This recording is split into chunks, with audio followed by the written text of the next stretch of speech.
A few years ago, one of my neighbors called a repair technician because his washing machine had suddenly stopped working. The technician showed up, listened to the problem, walked over to the machine, and spent less than 30 seconds looking at it. Then he bent down, plugged the power cord back into the wall, and turned the machine on. It worked immediately. The bill was over $50. My neighbor wasn't paying for 30 seconds of work. He was paying for not knowing where to look. And honestly, that's exactly how many people feel about computers. The moment something unusual happens, a strange noise, a black screen, an unexpected restart, or an error message, panic sets in. People immediately assume something expensive has broken. Sometimes that's true. Most of the time, it isn't. The reality is that every computer, whether it's a desktop, laptop, or all-in-one machine, depends on a small collection of core components working together. If you understand those basic parts, you'll often have a much better idea of what's causing a problem before you ever spend money on repairs. You don't need to become an engineer. You don't need to memorize technical specifications. You don't need years of experience. You simply need to understand what each major component is responsible for. Think of it like learning the basics of your home. You don't need to be an electrician to know where the circuit breaker is. You don't need to be a plumber to know where the main water valve is located. That basic knowledge gives you confidence. Computers work the same way. In this video, we're going to explore the essential systems that make every modern computer function. By the end, you'll understand what each part does, why it matters, and how that knowledge can help you identify common problems before they become expensive headaches. Let's start with the component that controls almost everything your computer does. If your computer were a company, the CPU would be the CEO. Every decision, every instruction, and every action eventually passes through this one component. When you click an icon, open a browser, launch a game, or save a document, your computer isn't magically making things happen. It's receiving instructions and deciding how to carry them out. The CPU is responsible for managing those instructions.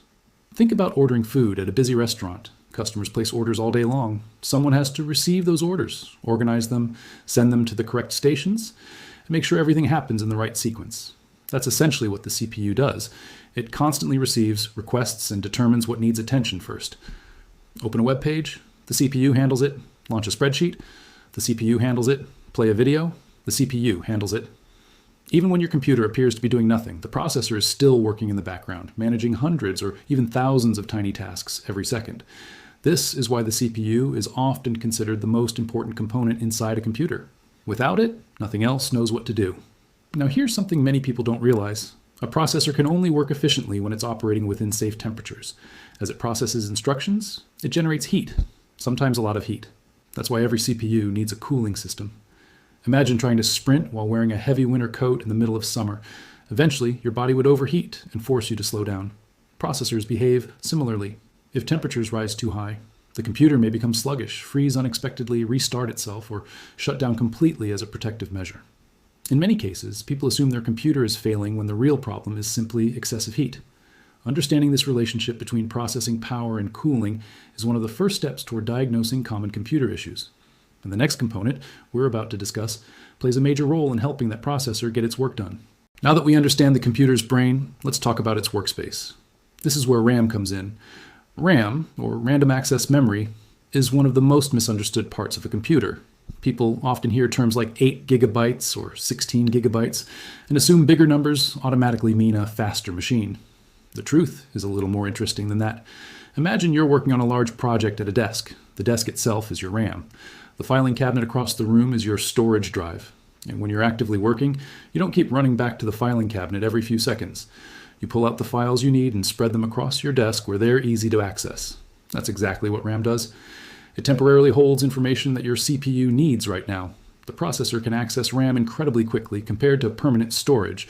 That speed is what allows programs to feel responsive when you're switching between tasks. When you open a browser, edit photos, stream videos, and answer emails at the same time, all of those active tasks are using RAM.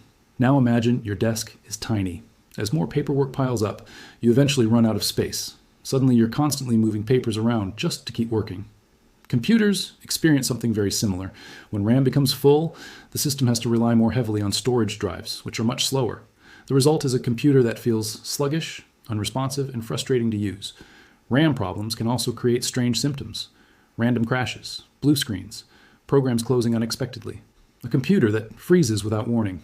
Since the CPU depends on RAM to hold active information, faulty memory can cause communication errors throughout the system. The good news is that memory is often one of the easiest components to replace or upgrade. And understanding how RAM works leads us naturally to the next piece of the puzzle, the place where your files, photos, videos, and operating system live permanently. Up to this point, we've talked about the CPU, which acts as the brain, and RAM, which serves as the workspace, but neither of those components is designed to keep your information permanently.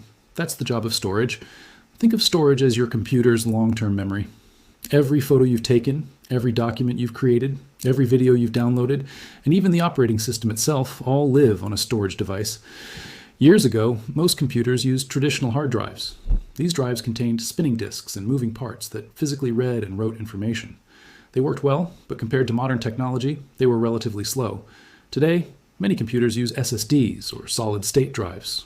Unlike older hard drives, SSDs have no moving parts. They can access data much faster, which is one reason newer computers start up in seconds instead of minutes. Here's an easy way to think about it. Imagine you're writing a report.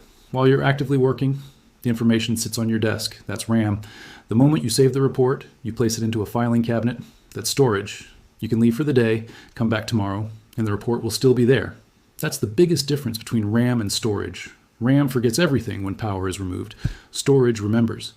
This is why technicians often ask a simple question when diagnosing a computer problem. Can you still access your files? A computer may fail to start properly, but if the storage device is healthy, your important data often remains completely safe. Storage problems usually leave clues. Programs may take unusually long to open. Files may become difficult to access. You might hear clicking noises from older hard drives. Sometimes the computer simply refuses to load the operating system at all.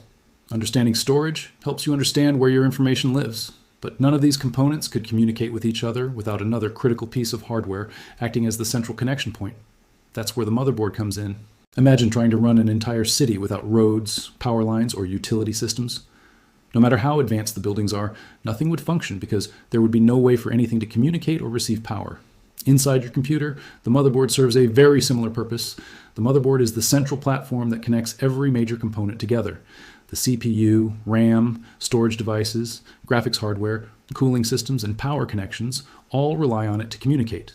Think of it as the transportation network of the computer. Information is constantly traveling between components. When you open a program, data moves from storage to RAM. The CPU processes that information and sends instructions elsewhere. Every one of those interactions travels through pathways built into the motherboard. Without those connections, the individual parts would be unable to work together. Now, communication is important, but none of those components can function without electricity. That's where the power supply comes in. The power supply acts as the heart of the system's electrical network. It takes electricity from the wall outlet and converts it into the specific voltages required by different computer components. When you press the power button, you're not directly turning on the computer.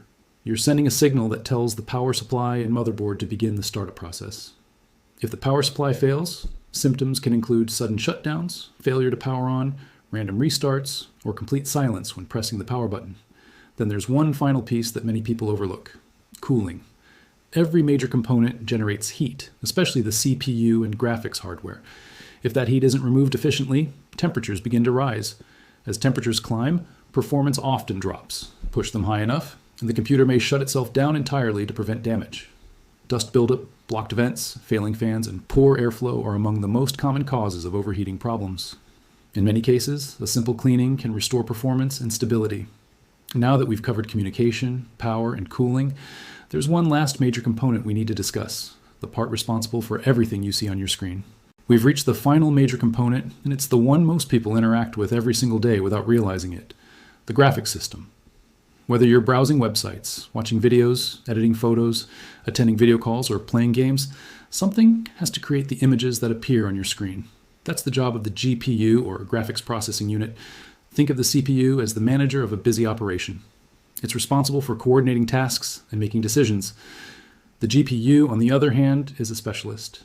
Its job is to handle visual information as efficiently as possible. Every icon, menu, video frame, and animation you see must be processed and displayed. For basic computer use, most systems have built-in graphics that work perfectly fine. But for gaming, video editing, 3D design, and other demanding tasks, dedicated graphics hardware can dramatically improve performance. Now here's the most important lesson from everything we've covered today. Computers are not magic. They may seem complicated, but they're really just a collection of parts working together. The CPU processes instructions. RAM provides temporary workspace. Storage keeps your files safe. The motherboard connects everything. The power supply delivers electricity. Cooling systems manage heat. The GPU creates visuals. When you understand those basic roles, troubleshooting becomes far less intimidating. Instead of immediately assuming the worst, you can start asking logical questions. Is the computer receiving power? Are the fans spinning? Is it overheating? Is the storage device being detected? Could memory be causing crashes? Is the display problem related to graphics? Suddenly, you're no longer guessing. You're investigating. And that's often the difference between spending hundreds of dollars on unnecessary repairs and solving a simple problem yourself in a matter of minutes. You don't need decades of technical experience to become more comfortable around computers.